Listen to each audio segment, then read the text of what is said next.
ఎవడి చైనా వాడు? చైనా వాడు కాదు, వాడు BTS, సౌత్ కొరియా. అదేలే, మన ఆంధ్ర తెలంగాణ లాగా. అమ్మా, నేను అలాంటి అబ్బాయిని పెళ్లి చేసుకుంటాను. ఎందుకు? ఇద్దరు కలిసి నూడిల్స్ షాప్ పెట్టుకుంటారా?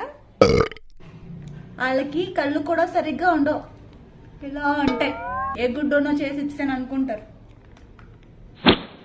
పైగా నీది అసలే బర్ పర్సనాలిటీ, పక్కన నించుంటే తమ్ముళ్ళో ఉంటాడు. వాళ్ళకి అన్నదమ్ములు అప్పచెళ్ళు ఉన్నారనుకో, మందంతా చూడ్డానికి ఒకేలా ఉంటారు. కుక్క చింపిన విస్తరాకే నీ పరిస్థితి.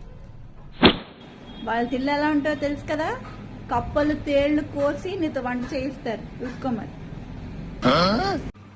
నన్ను క్షమించమ్మా, తప్పైపోయింది, ఇంకెప్పుడు అడగను.